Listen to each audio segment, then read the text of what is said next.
Wat doen grote maatschappelijke bewegingen, zoals Black Lives Matter en MeToo, met het consumentengedrag? Daar gaan we een mini-college over horen van iemand die als geen ander weet hoe dat in elkaar steekt. En dat doen we in het Engels, want het is Research Bridges Behavioral Economics and Quantitative Marketing to study how social environments and identities influence consumer behavior and market dynamics and actual sales numbers. Please welcome to the stage, Clément Bellet.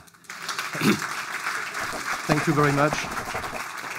Goedenavond allemaal. I'm very sorry that my Dutch is not good enough for me to give a mini lecture in English. A lecture for sure not, but even a mini lecture, sorry, in Dutch, so I have to do this in English. And you'll have to bear with my French accent as well, so not only an English mini lecture, but with a French accent. Now, I'll try to make this lecture as intuitive and actually simple as possible. This seems to be an introduction that maybe worries some of you.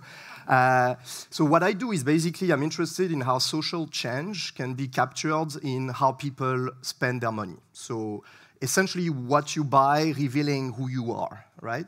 Now, there's many reasons or many factors that trigger social change, and among those factors are social movements, right? So you've heard about Black Lives Matter, so basically challenging systemic racism and discrimination in the US, but also in other countries against black people.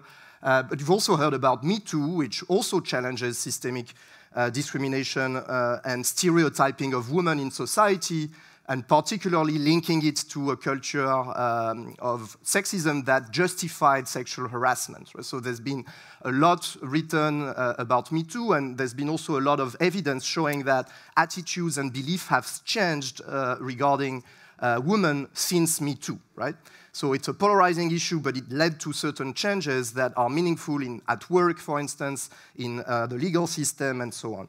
Now, what these movements might do also is affect how people, again, spend. And the question that I asked in this research, which I conducted with two other researchers, was what would that be, and how could it be that somehow what women and men, and women in particular, would buy after Me Too would have changed?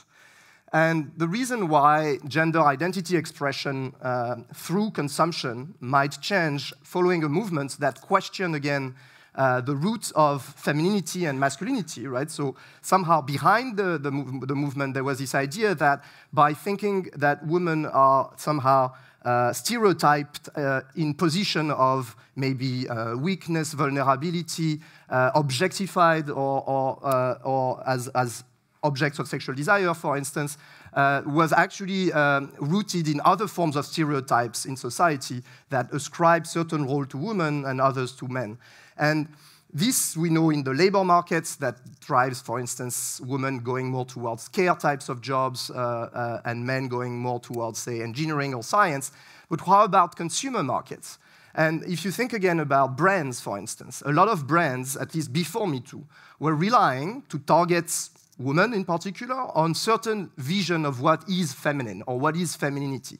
And if you think about Victoria's Secret, is one of the extreme examples maybe of using somehow relying on ideas around objectification, again, and sexism as one version of femininity, and basically targeting women based on this representation of what it is to be sexy or feminine. And after or during Me Too, and especially a few months after, there was a number of questions in the business press about, was Victoria's Secret hurt by the Me Too movement? Did they lose somehow customers because we live in a new world after Me Too? And people were disagreeing on this. If you put it in a more general way, in consumer markets, product designers and advertisers rely on stereotypes as well to target products towards certain gender. The most common one is color, right? So if you enter a store for your kids, but also in fashion or any other types of stores, there's a number of ways in which color will affect your perception of this product is for women or this product is for men. So blue for boys, pink for girls, for instance. So this idea of pink it is one way that you can target women based on this stereotypical view that women like pink, right? But not all women like pink. Also, shrink it. So this idea that to make it even more feminine, just make it slimmer, like curvy lines instead of more bulky type of product design, okay? And you see it in fashion, but you see it in many markets, right? So well, essentially you want to target a product towards women, you will rely on these stereotypical attributes, right? So pink it and shrink it. And the question that we ask in this research is, are people okay with this as much today as they used to be before Me Too? So is the movement also questioning the way that women and men are targeted as customers in society, and maybe people are less tolerant of this for a number of reasons? To study this, you need data, right? So you can think about a before and after, so looking at what people buy before and after, but it's not enough, right? So what we did here is we look at all the Western world, so essentially the countries around or across the OECD. So that includes the Netherlands, but most of Europe, also includes the North American countries, Mexico, Australia, Turkey. And in those countries, the Me Too movement had different impacts, right? So it was actually very weak in certain countries, like Japan, Lithuania, Turkey, Mexico. There was not much around social media. So if you remember, Me Too started with a tweet, right, on Twitter, social media account by Alyssa Milano on October 15th, 2017, and led to millions of following tweets. If you look at Twitter activity in Mexico or Japan around Me Too, not much is happening, right? If you look at it in Sweden, France, the US, a lot is happening, right? The Netherlands is a bit in the middle of this graph, right, in terms of exposure. Now, we don't only look at social media, we also look at just news headlines, right? Mass media. Did the press talk about Me Too at the time in the weeks that followed the movement, or there was not much talk about it? And we also look at what people do online. Did they search for it? Did they actually search for, say, sexual harassment? What is this? Sexism and all those terms, right? So did it affect people's interests or motivated them to get involved into the movement somehow? And then we create this index of exposure, so some countries being very exposed, right? And others being unexposed, you could say. And now we can start looking at sales or what people buy when they go to stores in countries that are exposed versus unexposed, before versus after. That's the main step. Now, of course, what we want is to capture the demand side, right? We would rather want somehow what's available fixed. We don't want to have like that in some countries, maybe people have access to other products, and in other countries, we want this to be the same. So what we did is to partner with a very large retailer. So you have to think about H&M, right? Or the likes, right? They sell the same type of products in different countries, okay? It's the same products. And then we can track what people buy, right? So essentially, because partly is online, partly in stores, but you can track what people buy. And we compare essentially the very stereotypically feminine products. So this is shoes, right? So those shoes are both sold in the women's section of the website. But you would think of these ones as more neutral, or you could even say masculine, but if anything, neutral, right? These ones are stereotypically feminine. It's hard to, I mean, you would have a few men who could wear those shoes, but maybe in very specific contexts, right? And so, again, the question is, okay, now before and after, if I compare these models to those models in exposed versus unexposed, what do I find?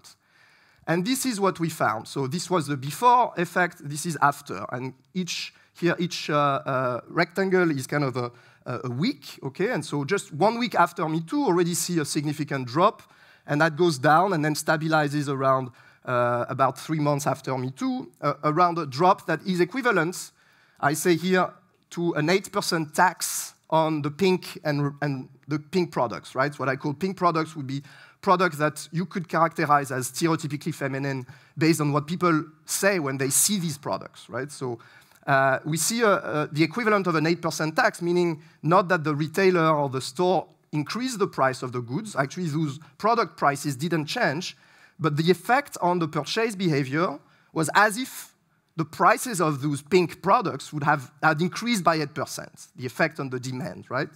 So it acted almost like as a tax on stereotypes, right? And so then we ask, or we wonder why, right? Why would that happen? So what exactly could drive this effect? And we explore different types of reasons.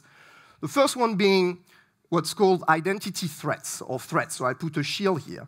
which would be a bit of a sad story, which is more about maybe some women would have liked to still wear heels at work, for instance, and be sexy, but they fear maybe that they will be blamed in the middle of the movement for doing this, or they fear maybe that they will actually be even harassed because there are all these talks about sexual violence. We don't find much evidence about that. The second story could be empowerment. Me Too was an empowering movement. Suddenly women could talk. They could say, I don't accept this is what I want, these are my needs.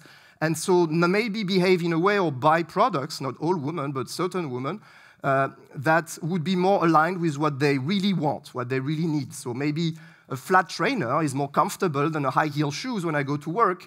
And why would I wear high heels if this makes me feel uncomfortable? I don't want it anymore. So that would be more of an empowerment story. We find some evidence, but not a lot of evidence for that.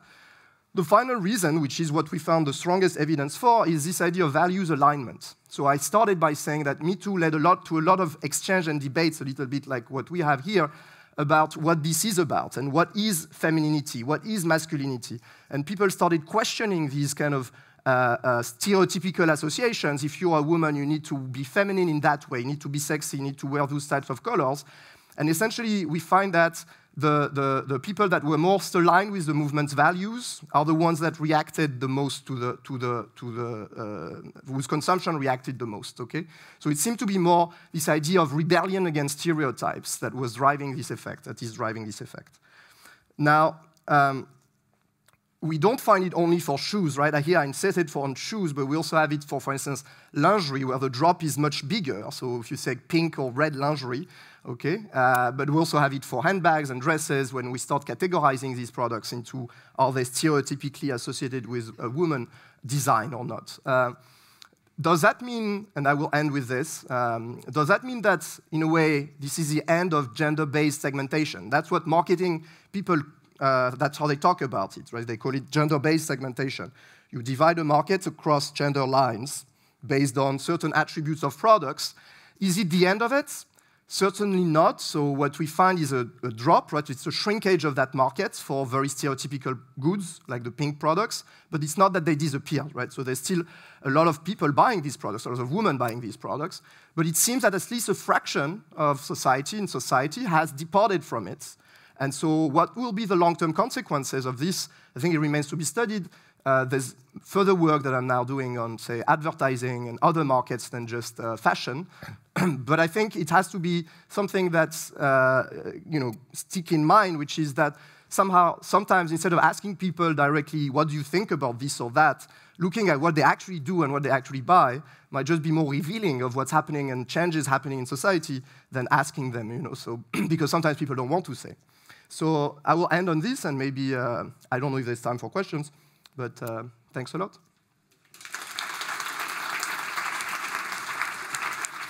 Thank you, Clément.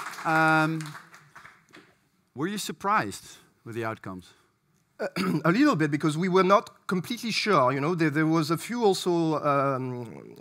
So what we had as anecdotal evidence of other changes were going more towards not like the movement of the 60s where sexual liberation, and so you actually can be sexy if you want to be sexy and so on, was more about like increasing self-defense courses.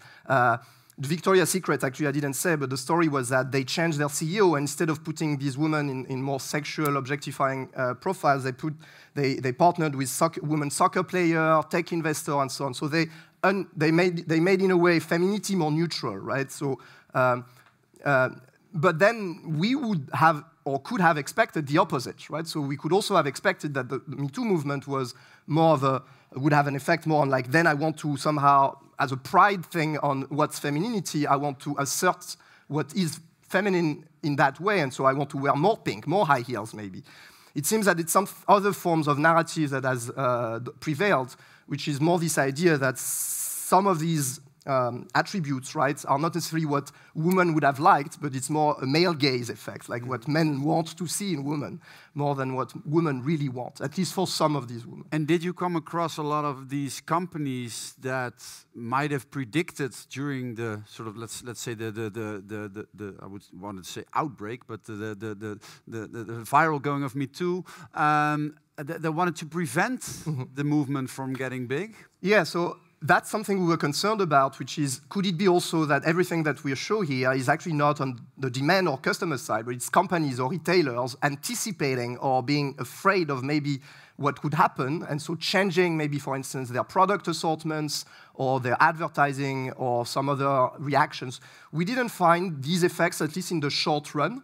So in a sense that in the first 2 weeks, 3 weeks, 4 weeks, when there's a lot of discussion around Me Too, there's no change on these H&M equivalent, and no change in products, for instance. It's not that they start removing the high heels and putting more sneakers or more long dress and less short dress.